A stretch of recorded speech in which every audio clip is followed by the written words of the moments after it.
just arrived in Edinburgh for the first stop on my way to Dumbarton to start my journey. I'm picking up a camping stove from my old friend, good friend, Simon. We're in. I need to get up to number 7. In this nice, very red stairwell. Oh.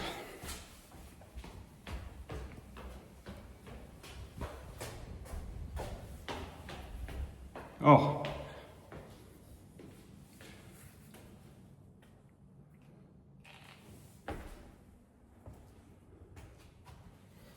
There it is.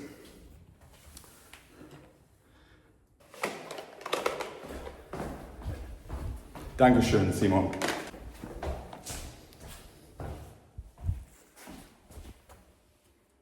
Hello. And look at this, in a park in Dumbarton, Braveheart.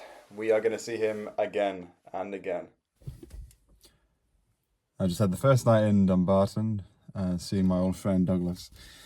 Douglas is a great theologian and he's a Christian apologist. I like the debate, I like the argument, and we have this, you know, can be very fractious. We can really dislike what the other person is saying. But at the end of the day, it's always friendly, it's always good. But it does mean you can end up speaking all the way until 2 o'clock in the morning. And last night was alright because Scotland are playing the first World Cup match since 1998. But anyone who watched it would struggle to say it was worth staying up for, even if they did win.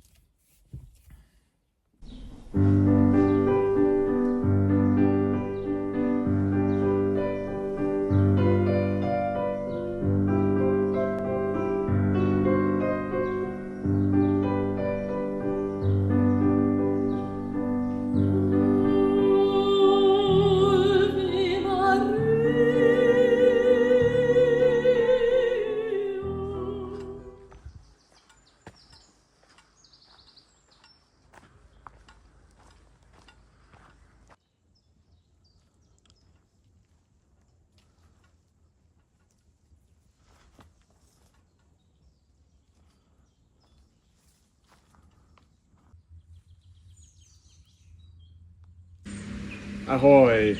I've come to Inchmahome Priory. It's the first stop on my Scottish Odyssey. It's an island in Lake Monteith, which is the only lake in Scotland. All the millions and millions of others are lochs, obviously. Now it's a quiet, peaceful, serene place, fishing boats all around. But throughout history it's been quite interesting.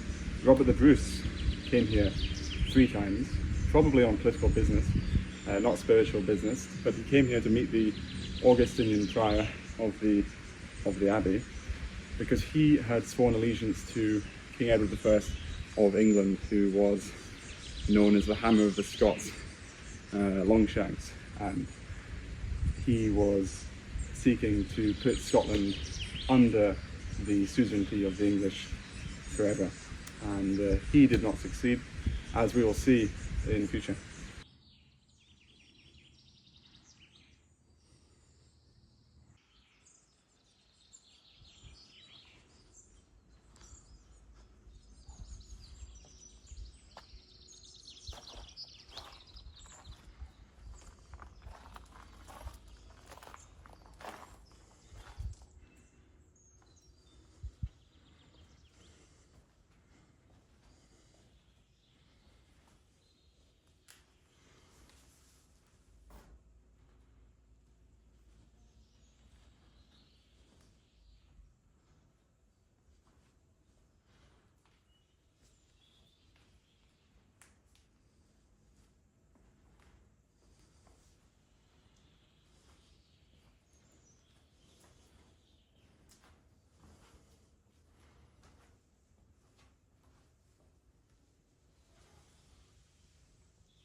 Well, romance certainly wasn't dead in the 13th century, but it certainly was by the 16th century, because Mary, Queen of Scots, had to seek refuge here when she was only an infant. She was 4 years old.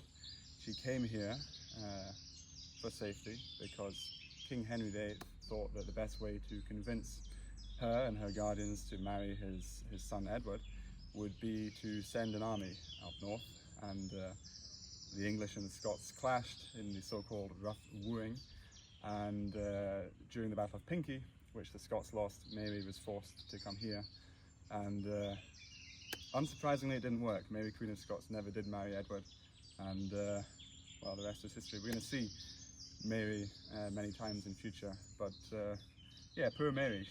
I've lost count of the number of places I've been to that have some kind of signs saying Mary sought refuge here, she spent the night here, she was imprisoned here. She really had a rough time.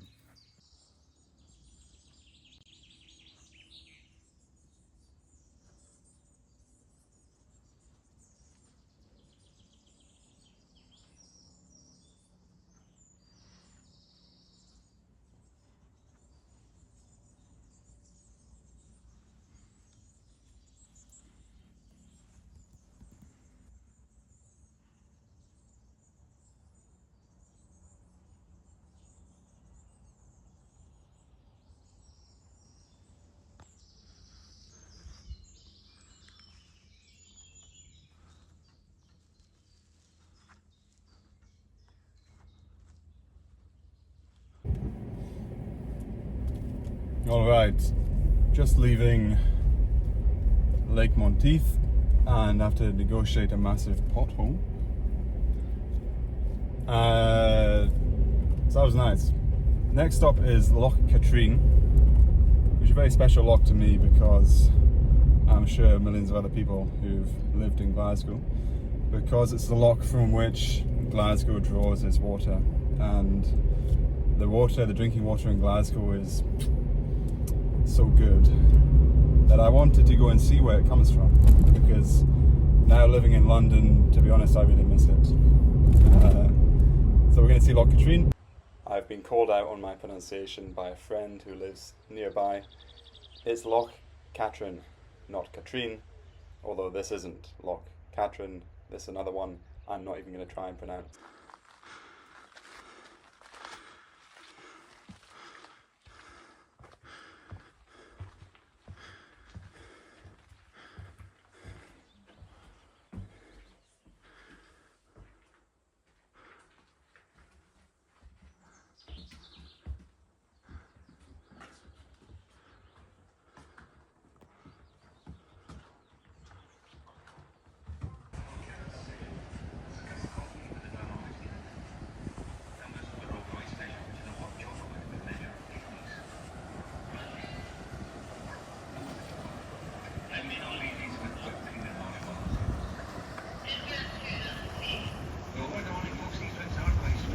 So here it is, this is Loch Katrine. They say it's the birthplace of Scottish tourism. But I'm here of course because it is the source of Glasgow's water. In the Victorian age they built an aqueduct system to transport the water from here all the way south to Glasgow, and it cost only £3.2 million, which even in today's money is £320 million. So not much for such a big infrastructure project, and the public benefit, the value that has brought over the last 150 years or so is immense, obviously. It's really a beautiful spot, and I didn't know it was, so I wish I'd scheduled a bit of time here to take a walk around, but no, I'll just have to enjoy a quick peek and get back on the road. But good to have come here, somewhere to put in mind for next time. Yeah, it's really beautiful spot, and the sun has just come out, so it's very nice.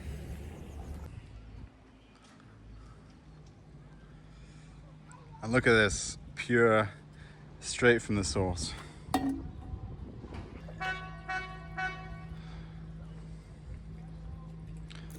Oh, my cup doth runneth over. There we go.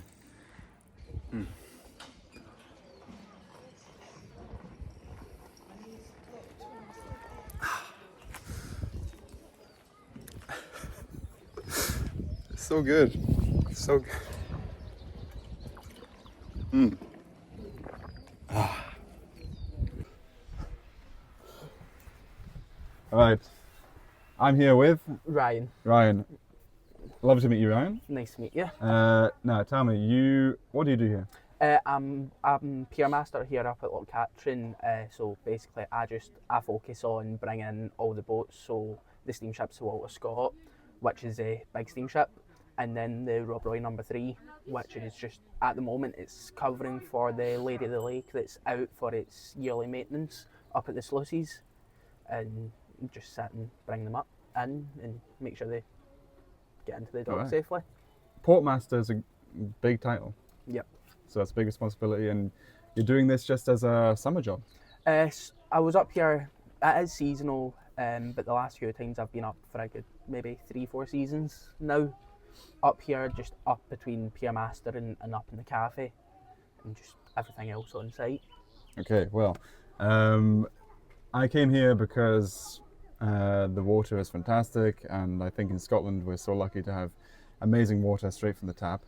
What's your favourite thing about Scotland and where you're from? The views really that you can get when you go out. You need to have the good weather for it whenever you're going out. We've got it today. Yep, it's quite we nice. do have a good weather today compared to yesterday when it was horrendous. So yeah, it was pretty bad yesterday. But okay, so if someone's watching this and they're planning a trip to Scotland, obviously they come here and they go on the steamship Sir Walter Scott, and you might be steering the ship next time. Well, that's what I'm hoping. I'm hoping to climb up a wee bit and possibly start working on the boats with the rest of the crew, and that'll be it. Well, then the world is your oyster, I think. Yep. You've really hit the jackpot with the summer jobs. I think when I was in school, my summer jobs were picking oats from fields in all weathers and potatoes and everything. So I really would love to have been working on Loch Katrine. But tell you about those fields that I was picking in, you're going down to the Scottish borders. What are you doing down there? I'm going down to Hoyk for my 18th and going down to Lodge Park for, I think it's a weekend or something. And I'm just going out, enjoying myself, take a nice little ride down on the bike and enjoy the scenery on the way down. Do that. What's your favourite Scottish food? I would probably say a rolling black pudding now and then. A rolling black pudding? Yep. That's quite particular. There's no really much Scottish food that I actually like eating myself. Fair. I know it sounds a bit thingy since I'm from Scotland, but it's just I don't really like the taste of it. Okay, I mean, yeah, some of the things are a bit of an acquired taste. But I like Scottish food. So on this trip, I'm just going to be eating Scottish food. And now that you've told me that, I'm going to, next stop, try and find, but you'll have the well-fired morning roll, the kind of crusty one. The now I need to do soft rolls. I can't go crispy, which is because of your braces, which is annoying. But at points, it is what it is. You just carry on with it. Yeah, I remember when I had braces, I couldn't eat carrots, and it was quite a struggle, actually. But okay, so we have a recommendation: black pudding in a roll, in a nice soft roll. I'll tuck into that later. And Ryan, thank you very much for telling me a bit about what you're doing here, and I wish you enjoy the last week of school. Yep, I will be. Last week, and then home. Don't need to do anything. And when your home is like this, then you don't need to do anything. You can just enjoy it. Yep. So, thank you very much. And now we continue. We're going to go up to the viewpoint. The Cobbler. The Cobbler. The Cobbler. That's the next stop. Okay. Thank you, Ryan. Let's see.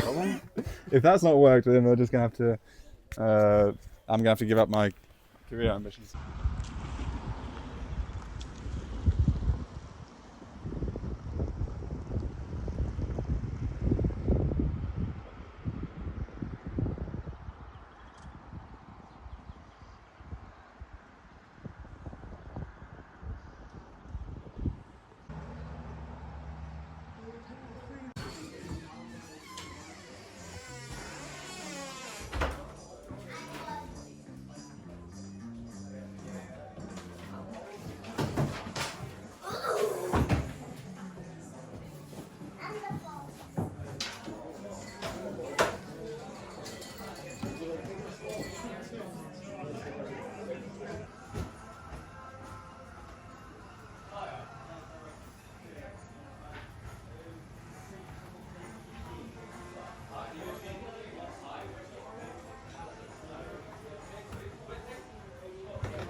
I'm starting my ascent of Ben Arthur, also known as the Cobbler.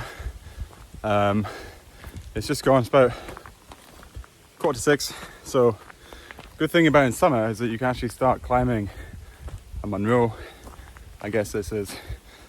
It's not Munro's are over 3,000 feet, so it's 100 feet short. In the evening, I can get down in the light and it's all no problem. So it's a nice evening. Lots of people coming down, and yeah, gonna go and enjoy this really interestingly shaped this peak. It's good. It's good work. I need this. Been too much inside. Too much.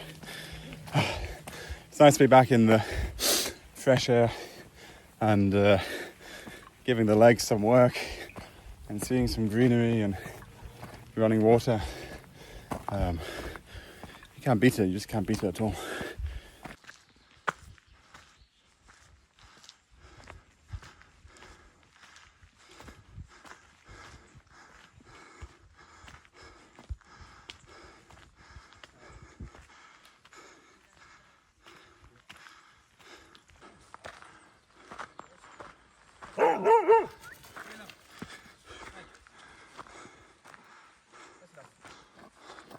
That's all right, Hannah.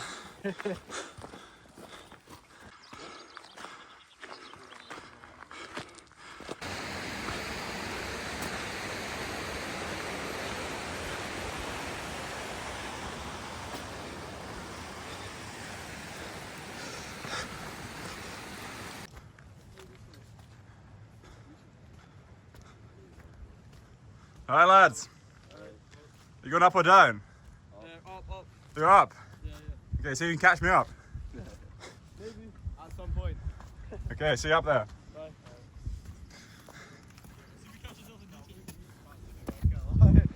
You're not. Oh, come on. I'll give you a caramel wafer at the top. Okay, say that. Sounds good.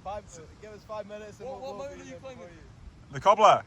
Ah, right. We're going Ben Aim. All right. Okay. So the bet's off. Yeah. But it's a beautiful shot, by the way, lads. Beautiful shot. Is it? Cool. So enjoy your night. Bye. You too.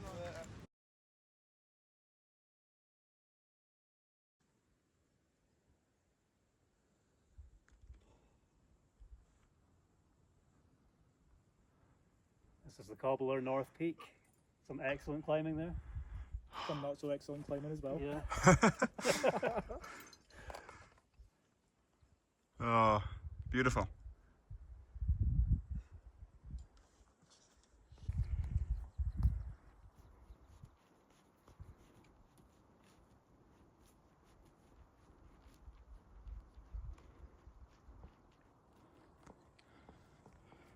Jim, what's your monk? Will you not that type of event? You're gonna have to like bleep this entire conversation. No, okay, wait. So I think now we're gonna say nice things in Maltese. Okay. Will you not that type of spell like welcome you not that Jen? Oh, hoor Joe. Hey, Scotland, oh, sure. You're taiba. Marumishia. Wow, I come out Penatse, come out Natura. Kan we gebeuren in Malay? Mukbir Molay or Kamahna Fortunati Liadina and no. That's that. Lalla. And what do you think of the midges? Fuck your mum, yeah. I'm very grateful for my bug spray. Oh. It's not working very Al Madonna.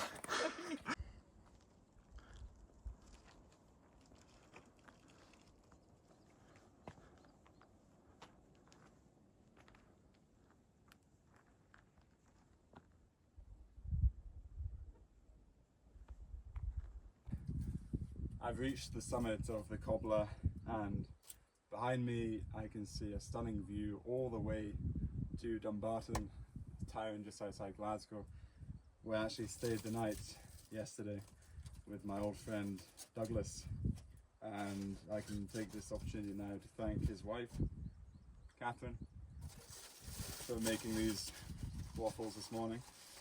Definitely earned it coming up here. We met a couple of Maltese couple who told me that they have a strawberry festival in May or June time. So that's definitely on the list for a future video. also because it's not the first time I've heard that Malta has very good strawberries. But I refuse to believe anywhere has better strawberries than Scotland. So all this, I wish I had some strawberries with this waffle now. But here we are. It's been a very good climb. The evening's perfect, and I think now if I hurry back down, I will make myself in time for my appointment with some beavers tonight. But it's got a long drive, so we'll see if we can catch them, or see if they're still at work and see if they live up to their reputation. The smell now is so good. So coming down, this is a lovely way to end the day, because I think it will be dark by the time I get to the place I'm sleeping in Argyll. But it's been a good day. Everything done. It's been long. I'm tired, but I got another great day planned tomorrow. And Scottish Odyssey is off and running.